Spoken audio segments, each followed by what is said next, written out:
Hello friends, मैं हूं सुरेश कुमार शर्मा और एक बार फिर से बहुत बहुत स्वागत करता हूं आपका अपने इस चैनल पर। यदि आप ऐसा समझते हैं कि किसी भी व्यक्ति की मृत्यु के बाद उसकी प्रॉपर्टी, उसके बैंक अकाउंट, उसकी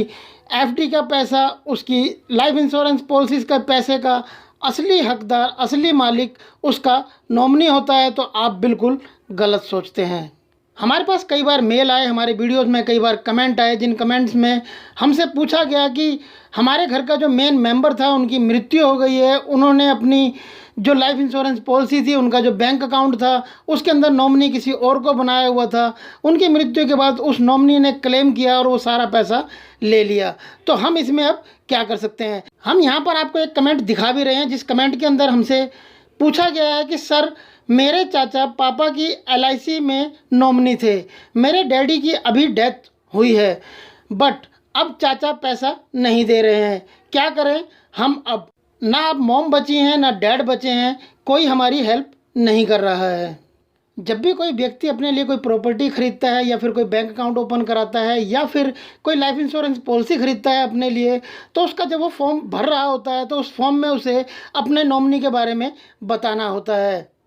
जिसका अर्थ होता है कि यदि मेरी बीच में ही मृत्यु हो जाती है तो ये नॉमिनी है, इस नॉमिनी को क्लेम करने पर मेरी इस बैंक अकाउंट का जो पैसा है वो पैसा दे दिया जाए, मेरी जो लाइफ इंश्योरेंस पॉलिसी है उस पॉलिसी का पैसा इस नॉमिनी को दे दिया जाए। और जब उस व्यक्ति की मृत्यु हो जाती है तो वो नॉमिनी जाकर जब क्लेम करता है लाइफ इंश्योरेंस पॉलिसी में या उसके बैंक अकाउंट के पैसे के लिए, तो बैंक उसे वो पैसा और लाइफ इंश्योरेंस कंपनी उसे वो पैसा दे देती है। कानूनी तौर पर वो उस पैसे का मालिक नहीं होता है।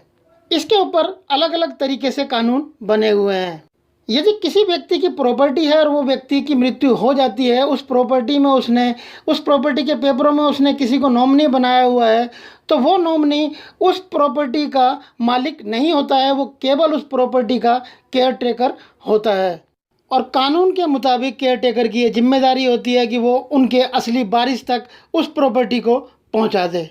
अब मृत्यु से पहले प्रॉपर्टी के मालिक ने किसी भी तरीके कोई वसीयत नहीं की होती है, तो प्रॉपर्टी के नॉमिनी की ये जिम्मेदारी बनती है कि उस प्रॉपर्टी के मालिक के जितने भी बच्चे हैं उस प्रॉपर्टी को वो उन बच्चों में बराबर बराबर बांट दे। अब मान लीजिए किसी व्यक्ति का बैंक के अंदर अकाउंट है और उस व्यक्ति की मृत्यु हो जाती है और उसने मृत्यु से पहले किसी भी तरीके की वसीयत अपने बेटों के नाम पर नहीं की थी, और उसके 2 बेटे हैं और 2 बेटियां हैं,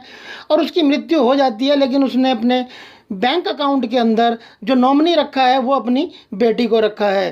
तो बैंक अकाउंट में जब भी उसकी बेटी जाकर क्लेम करेगी तो उनके बैंक अकाउंट के अंदर जितना भी पैसा है वो उसकी बेटी को दे दिया जाता है। लेकिन इसका अर्थ ये नहीं होता है कि उसकी बेटी उस बैंक अकाउंट से मिले हुए पैसे की मालकिन हो जाती है।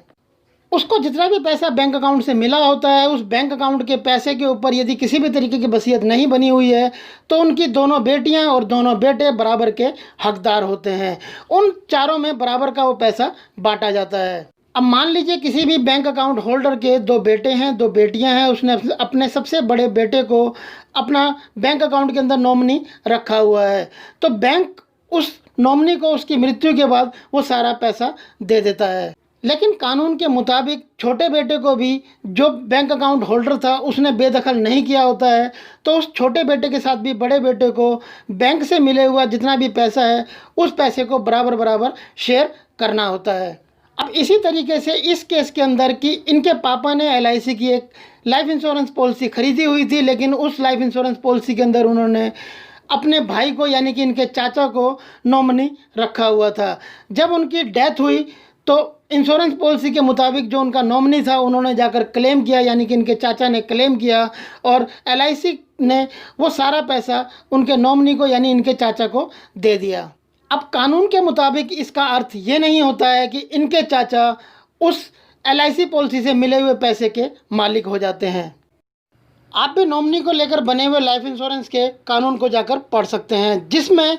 लाइफ इंश्योरेंस एक्ट 1938 के सेक्शन 39 के तहत लाइफ इंश्योरेंस कंपनी पॉलिसी धारक की पॉलिसी का सारा पैसा नॉमिनी को सौंप देती है और नॉमिनी से ये उम्मीद करती है कि वो पॉलिसी धारक के पैसे को उनके असली वारिस तक पहुंचा देगा।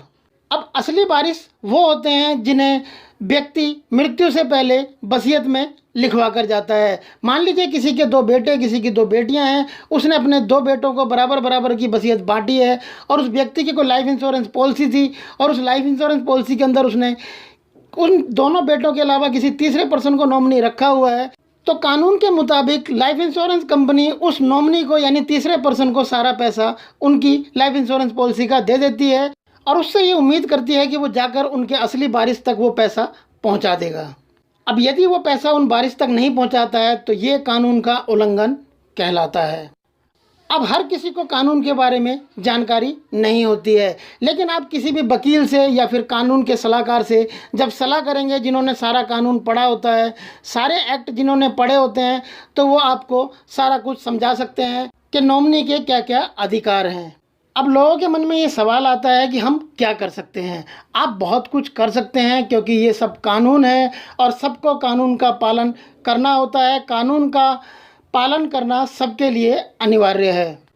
लेकिन हम लोगों को कानून के बारे में नहीं मालूम है, हम लोगों ने एक्ट नहीं पढ़े हुए हैं। तो आप किसी भी कानूनी सलाहकार से सलाह ले सकते हैं, किसी भी वकील से सलाह ले सकते हैं जिन्होंने कानून की सारी पढ़ाई पढ़ी होती है, जिनको सारे एक्ट के बारे में पता होता है कि प्रॉपर्टी के केस में क्या एक्ट लागू होते हैं, नॉमिनी को लेकर, लाइफ इंश्योरेंस पॉलिसीज़ के बारे में नॉमिनी को लेकर क्या एक्ट लागू होते हैं और बैंक अकाउंट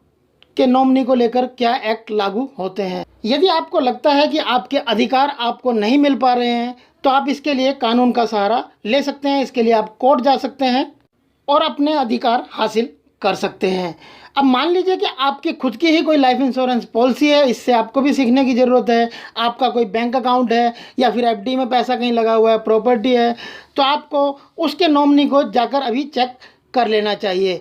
आपको उसके अंदर नॉमिनी में अपने बेटे बेटियों को, जिन्हें भी आप अपनी वसीयत में वारिस बनाकर जाना चाहते हैं, उन्हें जाकर आज ही आप नॉमिनी बना दीजिए। क्योंकि कई बार क्या होता है कि जब हम अनमैरिड होते हैं तब हम कोई लाइफ इंश्योरेंस पॉलिसी खरीदते हैं, कोई बैंक अकाउंट ओपन कराते हैं और उसके अंदर नॉमिनी हम किसी को भी, अपने मम्मी पापा या फिर किसी भी रिश्तेदार को बना देते हैं, क्योंकि हमारी ना वाइफ होती है, ना वाइफ का कोई हस्बैंड होता है, ना बच्चे होते हैं। तो हम बाद में उसे चेंज नहीं कराते हैं, क्योंकि हम लोग हमेशा एक बात को भूल जाते हैं कि जीवन का कोई भरोसा नहीं है। और यदि आप चाहते हैं कि आपके बाद आपके जो असली वारिस हैं, आपकी वसीयत जिन लोगों को मिलनी चाहिए, उनको मिलने में किसी भी तरीके की परेशानी का सामना उनको ना करना पड़े, तो आज ही जाकर आप सारी जगह पर अपने नॉमिनी को चेंज कर लीजिए। आशा करते हैं कि ये वीडियो आपके लिए ज़रूर हेल्पफुल रहा होगा। यदि ये वीडियो आपके लिए हेल्पफुल रहा है तो इस वीडियो को आप लाइक करें, शेयर करें अपने दोस्तों के साथ व्हाट्सएप और फेसबुक पर। और लाइफ इंश्योरेंस से रिलेटेड और LIC से रिलेटेड और ज़्यादा बेहतरीन वीडियोस के लिए आप हमारी लाइफ इंश्योरेंस की प्लेलिस्ट और LIC की प्लेलिस्ट जाकर देख सकते हैं। दोनों प्लेलिस्ट का लिंक आपको इस वीडियो के नीचे डिस्क्रिप्शन में मिल जाएगा। अगर अभी तक आपने हमारे चैनल को सब्सक्राइब नहीं किया था तो नीचे लाल वाले सब्सक्राइब के बटन को प्रेस कर चैनल को सब्सक्राइब कर लें। सब्सक्राइब किया हुआ था तो आपका बहुत बहुत धन्यवाद। फिर मिलते हैं ऐसी किसी बेहतरीन जानकारी के साथ आपसे नेक्स्ट वीडियो में। तब तक के लिए गुड बाय, टेक केयर, जय हिंद।